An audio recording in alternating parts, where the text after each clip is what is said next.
विद्यासागर विश्ववन्द्यश्रमणं भक्त्या सदा संस्तुवे सर्वोच्चं यमिनं विनम्य परमं सर्वार्थसिद्धिप्रदम्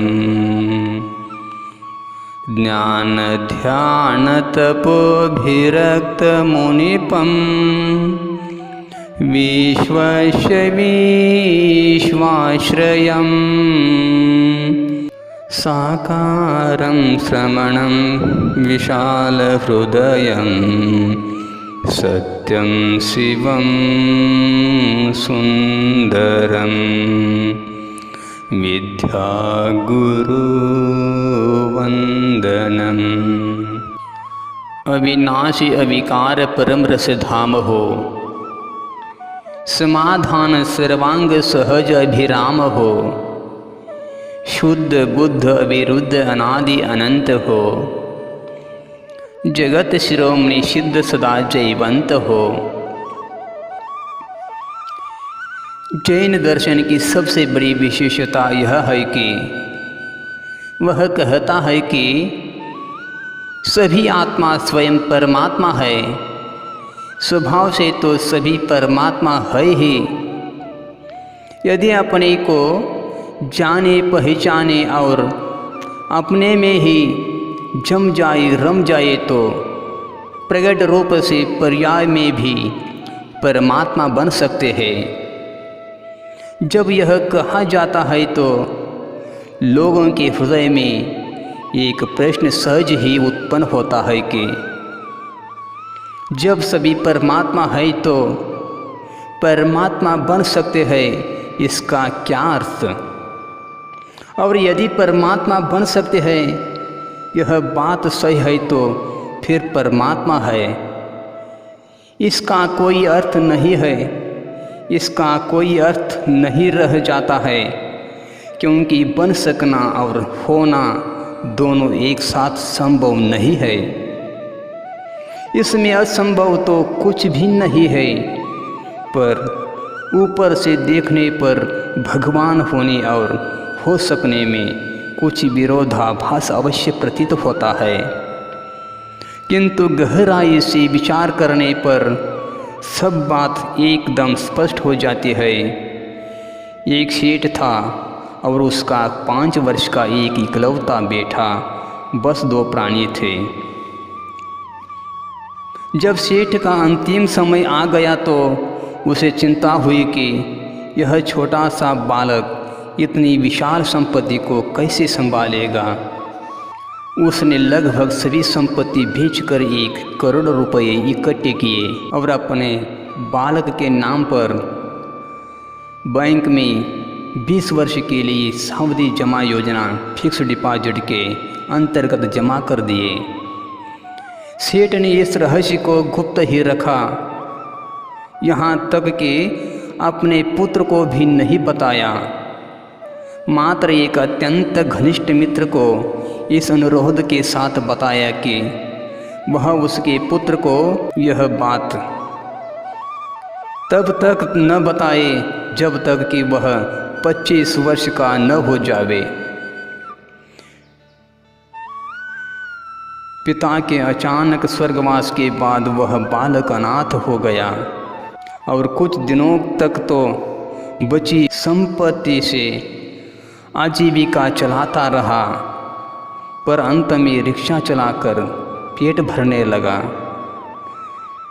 चौराहे पर खड़े होकर जोर जोर से आवाज़ लगाता कि 5 रुपए में रेलवे स्टेशन, 5 रुपए में रेलवे स्टेशन। अब मैं आप सबसे एक प्रश्न पूछना चाहता हूँ कि वह रिक्शा चलाने वाला बालक करोड़पति है या नहीं? क्या कहा? नहीं। क्यों? क्योंकि करोड़पति रिक्शा नहीं चलाते और रिक्शा चलाने वाले करोड़पति नहीं हुआ करते। जब वह जब वह व्यक्ति ही करोड़पति नहीं होगा जिसके करोड़ रुपये बैंक में जमा है, तो फिर और कौन करोड़पति होगा? पर बात यह है कि उसके करोड़पति होने पर भी मन उसे करोड़पति मानने को तैयार नहीं होता, क्योंकि रिक्शा वाला करोड़पति हो यह बात हमारे चित्त को सहज स्वीकार नहीं होती। आज तक हमने जिन्हें करोड़पति माना है उनमें से किसी को भी रिक्शा चलाते नहीं देखा, और करोड़पति रिक्शा चलाए यह हमें अच्छा भी नहीं लगता, क्योंकि हमारा मन ही कुछ इस प्रकार का बन गया है। कौन करोड़पति है और कौन नहीं है, यह जानने के लिए आज तक कोई किसी की तिजोरी के नोट गिनने तो गया नहीं। यदि जाएगा भी तो बताएगा कौन? बस बाहरी ताम झाम देख कर ही हम किसी को भी करोड़पति मान लेते हैं। 10-5 नौकर जाकर मुनीम गुमास्ते और बंगला मोटर कार कल कारखाने देख कर ही हम किसी को भी करोड़पति मान लेते हैं। पर यह कोई नहीं जानता कि जिसे हम करोड़पति समझ रहे हैं, हो सकता है कि वह करोड़ों का कर्जदार हो। बैंक से करोड़ों रुपये उधार लेकर कारखाने खुल जाते हैं और बाहरी ठाट बाट देखकर अन्य लोग भी सेठ जी के पास पैसे जमा कराने लगते हैं। इसी प्रकार गरीबों, विधवा, ब्रह्मचारियों के करोड़ों के ठाट बाट से हम उसे करोड़पति मान लेते हैं। इस संभावना से भी इनकार नहीं किया जा सकता है कि जिसे हम करोड़पति साहूकार मान रहे हैं, वह लोगों की करोड़ों रुपए पचाकर दिवाला निकालने की योजना बना रहा हो। ठीक यही बात सभी आत्माओं को परमात्मा मानने के संदर्भ में भी है। हमारा मन इन चलते फिरते, खाते पीते, रोते गाते चेतन आत्माओं को परमात्मा मानने को तैयार नहीं होता, भगवान मानने को तैयार नहीं होता। हमारा मन कहता है कि यदि हम भगवान हो तो फिर दर दर की ठोकर क्यों खाते फिरते।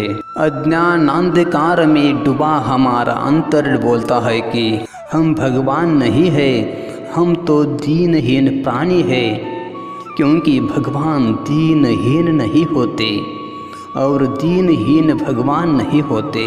अब तक हमने भगवान के नाम पर मंदिरों में विराजमान उन प्रतिमाओं के ही भगवान के रूप में दर्शन किए हैं, जिनके सामने हजारों लोग मस्तक टेकते हैं, भक्ति करते हैं, पूजा करते हैं। यही कारण है कि हमारा मन डांटे फटकारे जाने वाले जन सामान्य को भगवान मानने को तैयार नहीं होता। हम सोचते हैं कि ये भी कोई भगवान हो सकते हैं क्या? भगवान तो वे है जिनकी पूजा की जाती है, भक्ति की जाती है। सच बात तो यह है कि हमारा मन कुछ ऐसा बन गया है कि उसे यह स्वीकार नहीं कि कोई दीनहीन जन भगवान बन जावे। अपने आराध्य को दीनहीन दशा में देखना भी हमें अच्छा नहीं लगता। भगवान भी दो तरह के होते हैं, एक तो भी अरहंत और सिद्ध परमात्मा, जिनकी मूर्तियां मंदिरों में विराजमान है और उन मूर्तियों के माध्यम से हम उन मूर्तिमान परमात्मा की उपासना करते हैं, पूजन भक्ति करते हैं। जिस पथ पर वे उस पथ पर चलने का संकल्प करते हैं, भावना भाते हैं, ये अरहंत और सिद्ध कार्य परमात्मा कहलाते हैं। दूसरे देह देवल में विराजमान निज भगवान आत्मा भी परमात्मा है, भगवान है, इसे कारण परमात्मा कहा जाता है। ओम नमः।